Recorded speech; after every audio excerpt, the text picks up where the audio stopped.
Our schools continue to be the target of choice for active shooter events. What can be done to assess risk at our schools? That's our topic today. Thank you for joining us. SAFESECURE 360 podcast. There's safety in numbers. This is the SAFESECURE 360 podcast. There is safety in numbers.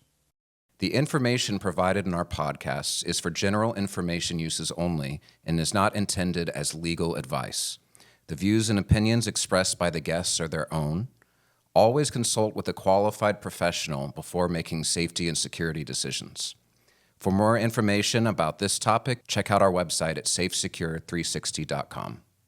Thanks for joining us today, Robert. Today we're going to talk about school security assessments.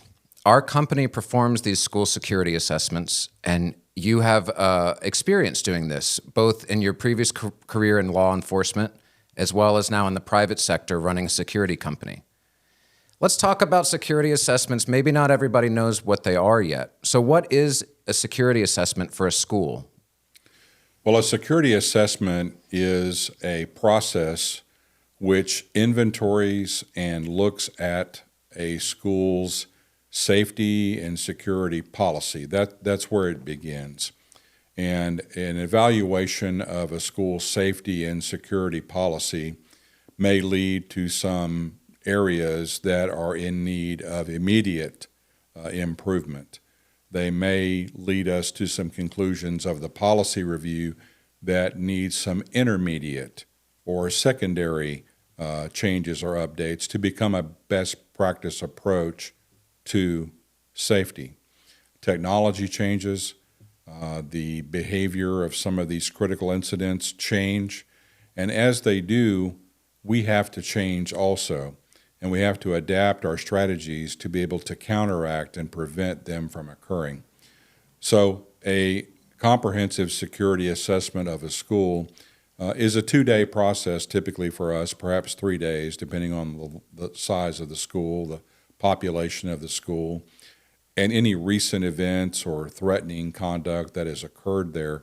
All of those are factors that change or we adapt to when we're doing our assessment. So our assessment team starts with a policy review and then begins a physical security assessment. That's done at the school after a meeting with leadership to define what our goals are and to overview our process. But we are very thorough in what we do and how we look at everything. Around 70 items is what we're looking at. And it starts with, we do a query on recent crime history in the area to see how that's impacting things. We look at the roadway where the school is located. Are there adequate traffic crossing methods, and how does the traffic flow? What's the speed limit? Those are all factors. We look at the approach to the school. Are there adequate gates, fences? Are there adequate access controls? Are they in place or are they lapsed? How do we evaluate that perimeter is very important. That's really the gate that keeps the folks inside or out. And then we look further, do you have a security detail there? Is there a guard office, or do you have off-duty police officers? And how do people access the property? Is there a sticker or a decal on the car of a student or a parent or a faculty member? And then once the vehicle is inside, where do they park? And what's the signage like? And what is the lighting like? And then what happens when you start to approach the building? So it's very complex, and there's a lot of parts that we look at that are very detailed.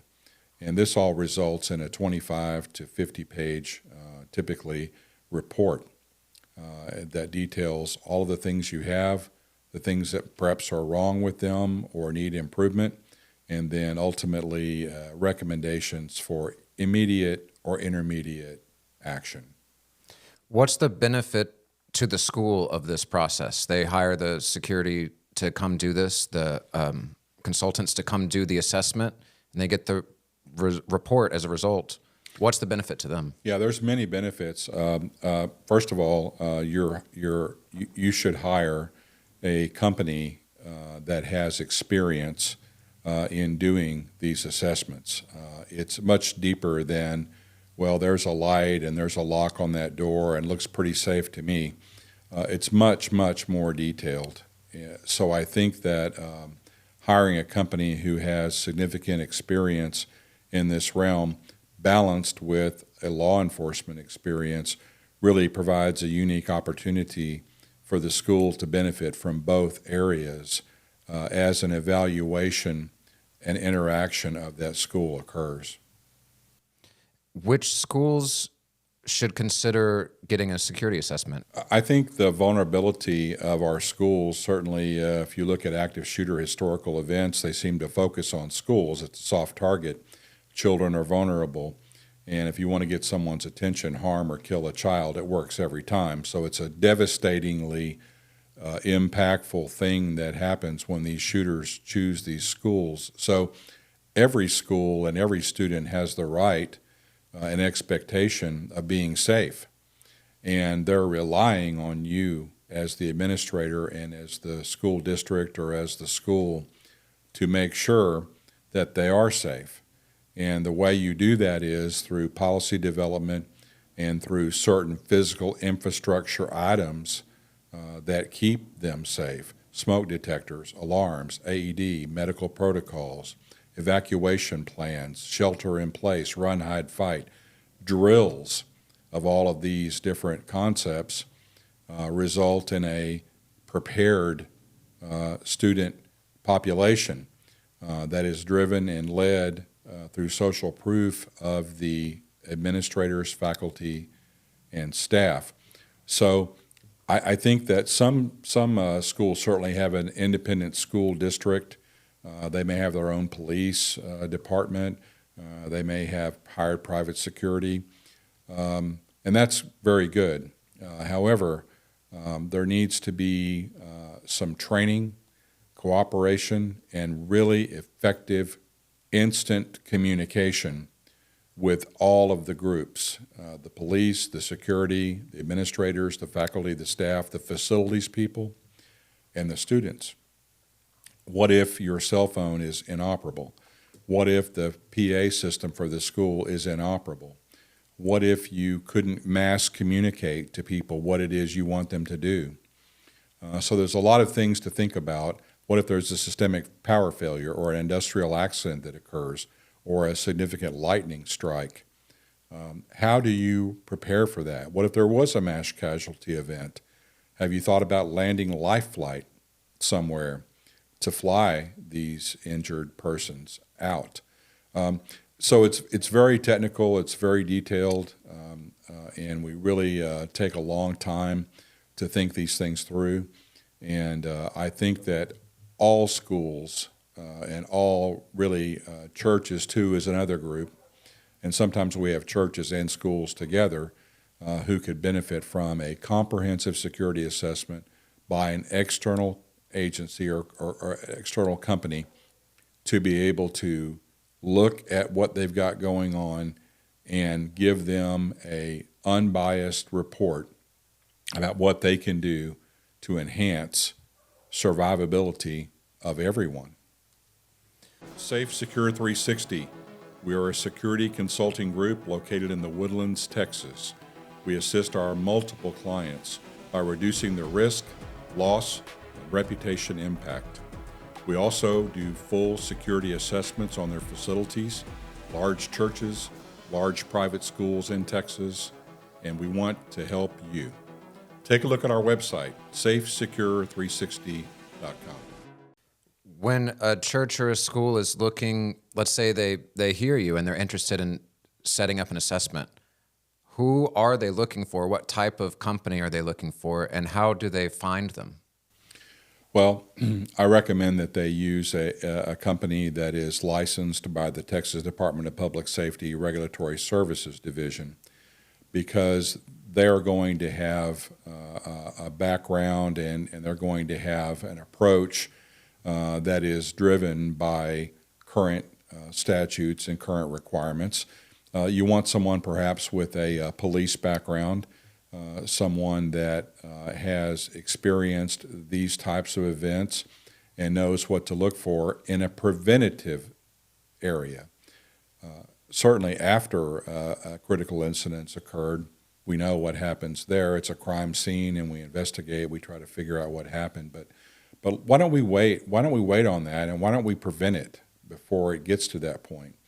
And the key to prevention is being prepared. So I think it's incumbent upon our administrators and our school officials to recognize that we have a pretty good system here, but maybe we need to do some enhancements, or we have a very poor system. And the culture and the vibe in the school, from the students to the teachers and parents, are uncomfortable because they haven't thought about these critical incidents. And there really isn't some sound plan besides just run and try to get away from it. It's much more complicated than that. But we help our clients and we help our schools and churches proudly serve the people who they're entrusted to take care of. What are some other things that are often used in the assessments? What are some things that you see commonly that you're often recommending? Are there best practices that you suggest for schools to start thinking about? There certainly are. Again, it begins with the policy. It begins with buy-in of leadership of the school. Are you thinking about security? They're educators. They're administrators. They have 1,000 things to think about. But security needs to be one of them that is very important at the top of their list because it can affect so many other things systemically, right? So if we have a security event that goes wrong, there are deep consequences for that. So I think that being prepared mentally and being prepared functionally as to what we would do if this or that happened, it's a lot less surprise and a lot more routine to be able to enact that. And remember, schools change, student population changes, new teachers come, new teachers go. So we're looking for, did the school train and teach those teachers what we want them to know about security? Is the school equipped with things that aren't sometimes advanced technology? A bullhorn is a pretty simple thing, but you'd be surprised how many schools may have one in an athletic setting, but that's it. You'd be surprised about how many schools may have a functional, tested, and good battery flashlight. You may be surprised about how many schools may have functional and adequate numbers of child and adult AED, automated external defibrillators. You may be surprised about the medical approach to some of these schools may or may not have that is a best practice approach for diabetes, for Narcan, for different types of EpiPen or allergies. So it's important to think about everything, and when you do so, you come away with a very comprehensive report that we proudly produce. How does a school know when it's time to get a security assessment? I think that it's a good idea to have an initial security assessment anytime that you haven't had any external company come in and take a look at your protocols. You may have an ISD and your police have done that, and if you feel comfortable with that and you feel that they're adequately trained and experienced and partner with leadership of the school, you may be in good shape. But things change. Technology changes, practices change, and there may be some construction at the school that's changed, or there may be some type of infrastructure that's changed or about to change, and you may want design help through environmental design about how do you put break-resistant or bullet-resistant impact glass or film. You may want to talk about what would happen if we had an external threat occur that compromised our school and you're on the second floor and you're trapped up there and there's no way out because the elevator or stairs are compromised. How would you get out in a smoke or fire event? So it doesn't have to be 0 to 100 active shooter. It could be a lightning event, a weather event. It could be something happening in the area around the school, maybe a police chase or some type of person on the run that we're attempting to locate, and we lock the school down just as a precautionary measure. How do you do that? Who does it? How quickly does it occur? Is it for real? Do you take this seriously? Those are all things that we encourage schools to do, and we help them drill and see what a successful drill looks like versus one that is in need of improvement. So I think there's a very important relationship and partnership that's built with a security consulting group that is experienced in assessments, a relationship with law enforcement, a relationship with medical EMS and the fire department. All of those are players in this, and all of them have very specific, important roles to play. So again, focus on prevention, focus on a response versus a reaction is my advice. So along those lines, you mentioned drills and you mentioned successful versus drills that needed help. What do those look like? What does a successful drill look like? And then what would a drill that might need some a little improvement look like? I'll break it down both ways. First, let's talk about the adult side of it. The teachers, the faculty, the staff, facilities, everyone that's an adult there, they need to be prepared to understand what this drill is. Certainly, the adults and the children have experienced a fire drill. It is a common thing that occurs where the alarm goes off and then there is a pre-planned response to that. We're going to line everyone up. We're going to make sure everyone's here. We're going to typically exit the building away from the threat of smoke or fire. So I think that teaching our teachers to lead others and maintain order as we do evacuate or as we do shelter in place for whatever type of event is approaching us or occurring is very important. So to the child or student side of this, depending on the age level, it needs to be explained to them that if we're doing an active shooter drill, I don't know that I would call it that or publish that to them. However, I would say, look, this is like a fire drill, but we're not going to leave. Let's say we're doing a shelter in place, a run, hide, fight drill. Let's say we're going to just stay in the classroom. Everyone's going to remain quiet. The lights are going to be off, so don't be scared. And we're going to wait here for a few minutes, and then everything's going to be okay. So I think stabilizing the students and encouraging them to remain calm and quiet that's a tough task sometimes, especially depending on the age, right? So I think that is a very important thing for both the staff and faculty to know what their role is, and then the students to understand that any of these drills are a attachment to like a fire drill. There may be differences to it, but that's basically what's going on. They've done the fire drill before. They know that it's safe, and they know there's a predictive outcome, so they're kind of calm with that. So keeping the students calm and quiet during especially a lockdown event, a shelter-in-place drill, very important.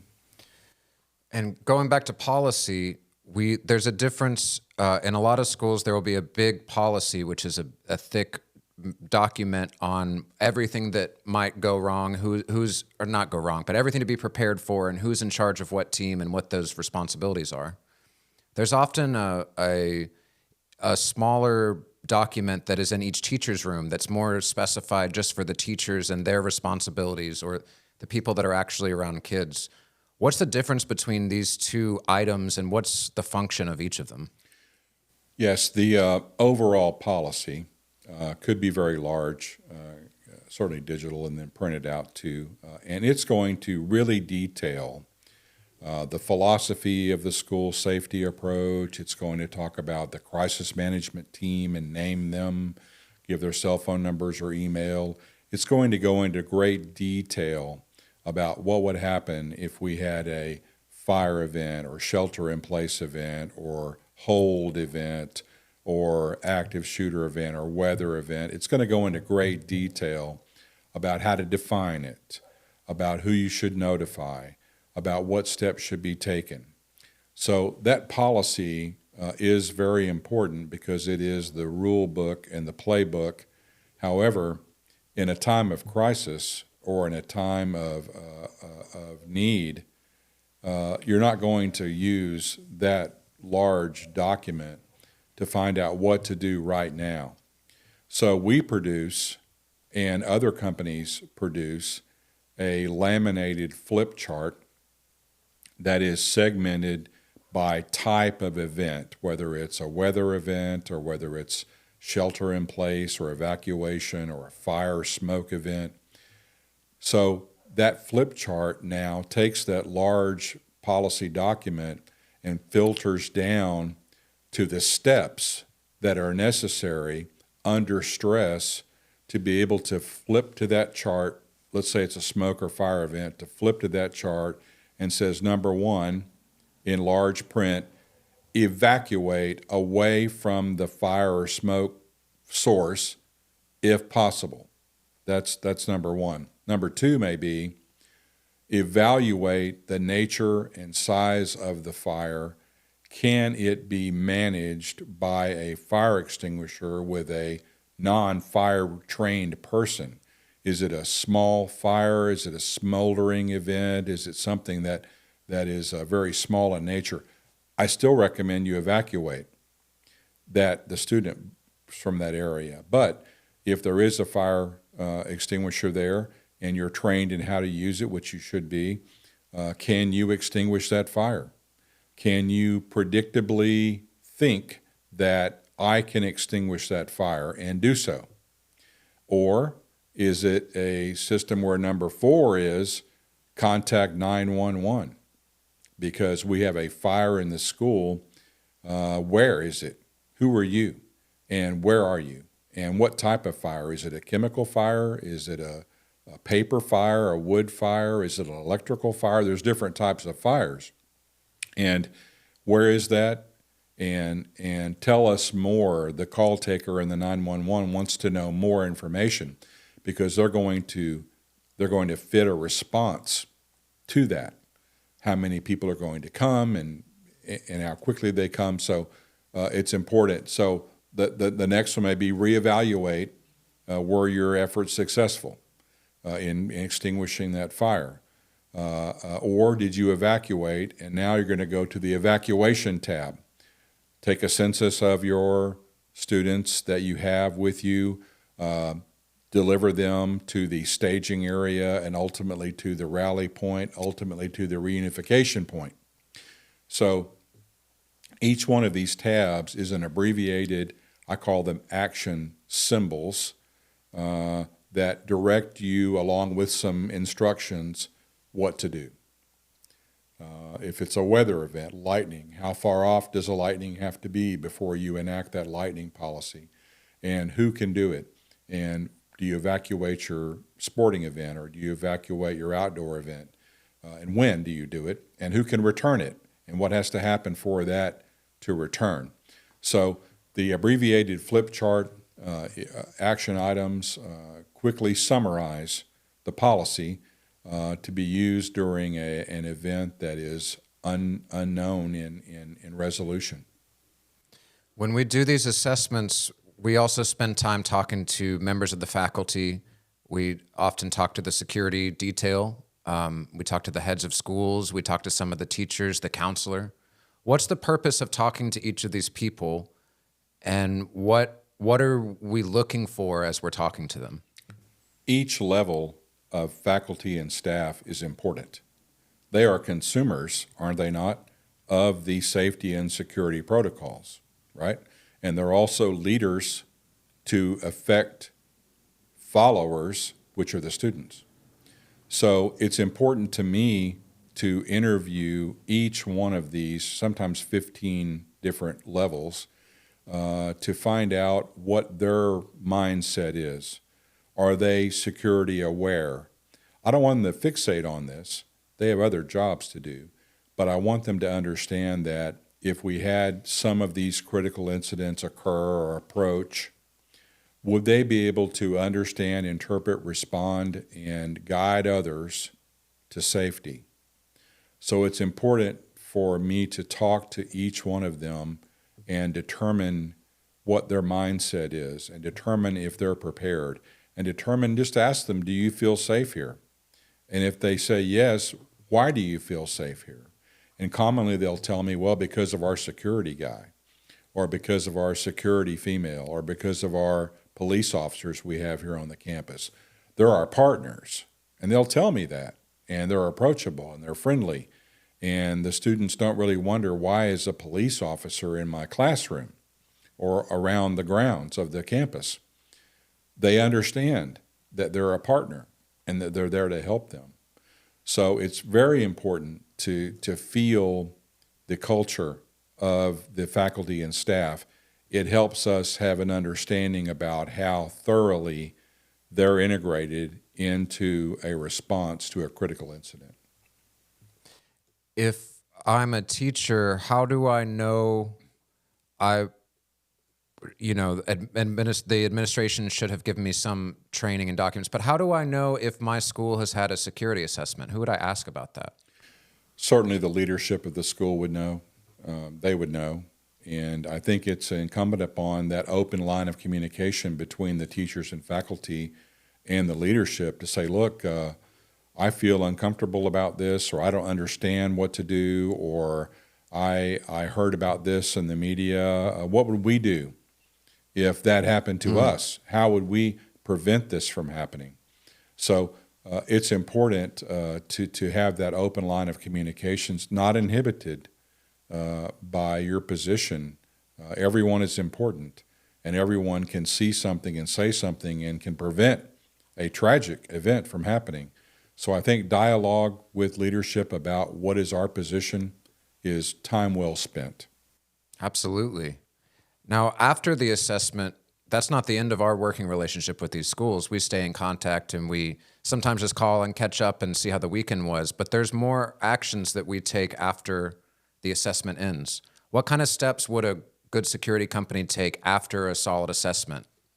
Well, the assessment's going to result in recommended things that are needed for enhancement to a best practice approach. They could be intermediate ones, or they could be immediate ones. I'll give you an example. Some schools that we've worked with, and I don't talk about this school or about particulars of it, but out of confidentiality. However, I'll tell you that some schools that we work with, for ease of access, will take a rock or some object and they will prop open an external door. This is one of the contributing factors of the abject failures in Robb Elementary. The shooter was able to go in through an unlocked door or through a door that was propped open. And that is a simple thing to stop, but it is a critical thing if that's a way in that's easy.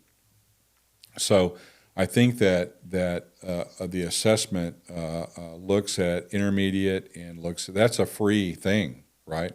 That's a free thing that should be driven by policy and says, look, we do not prop open, nor do we allow for carpool or for whatever events going on, an unsecured door without someone there monitoring the flow and watching for someone who may be an intruder.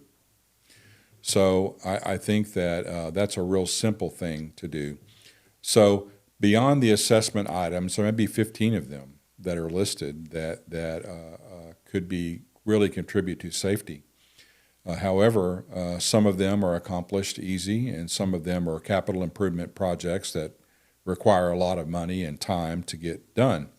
So once we've done the assessment, we check back with our clients and as a partner, and we say, look, how's this coming along, and what can we do to help you? Do you need resources to contact about this, or can we in some way reanalyze something or explain something to you or present to your board or your governance board what our conclusions are. Then there's also drills that we do. We do run, hide, fight drills. We teach the active shooter response for schools. So we have an ongoing relationship about training and teaching and speaking about these types of events. It's a great partnership, and our clients typically re-engage us multiple times because they believe in what we're doing, and they are really in touch with security ideas, and they want to prevent things from happening. So it's a great relationship, especially when it continues. How do you know that the policy needs to be updated, and what things have you learned over the years? Has your ideas about what a good policy, what a sound policy is, has that changed over the years? I think the first step is to have an internal or your faculty or staff or facilities person look at the policy themselves and say, look, this policy just does not make sense. Or this policy only talks about daytime operations, but now maybe it's getting darker earlier, and that changes the way we approach this certain thing. Your policy may talk about the duties and responsibilities of your school security or your off-duty police. Maybe they're not adequately describing what it is you want them to do. Or because of some event that's occurred, we've shaped or changed our approach to something.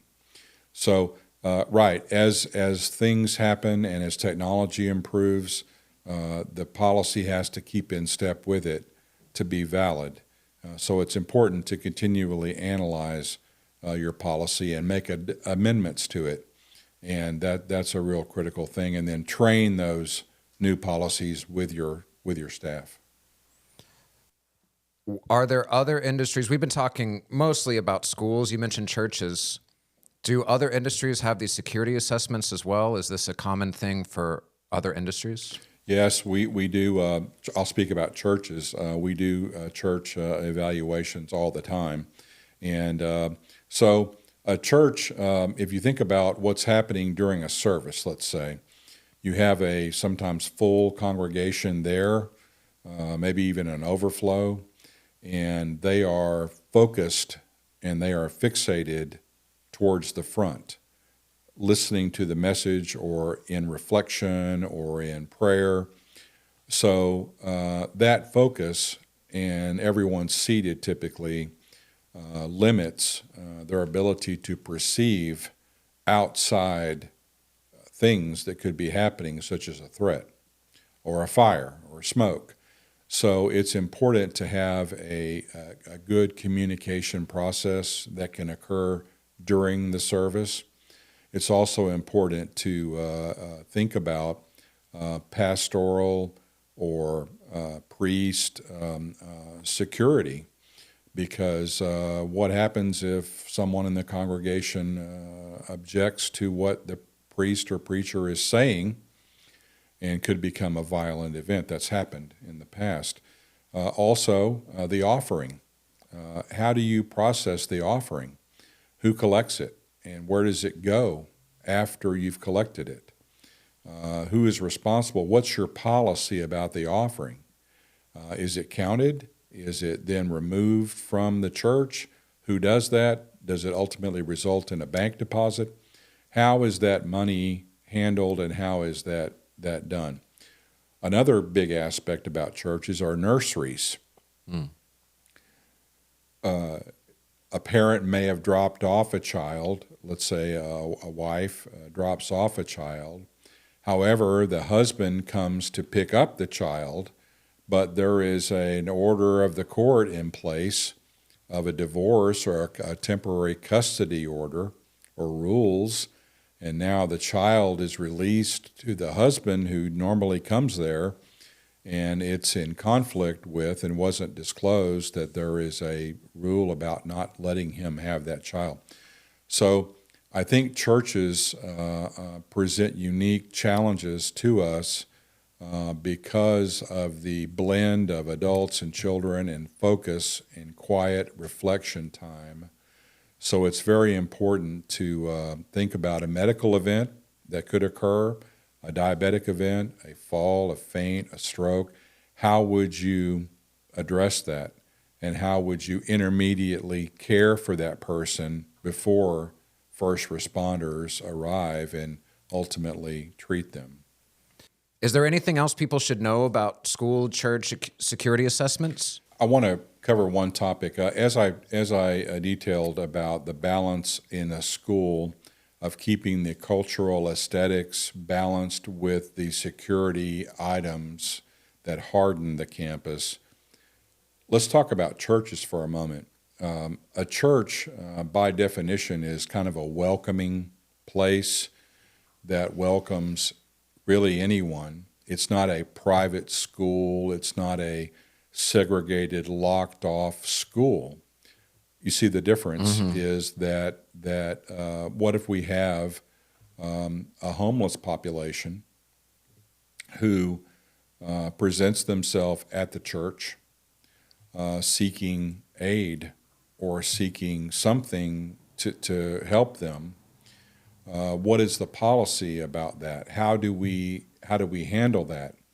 And how do we engage them? And what do we do to help them that's different from a school?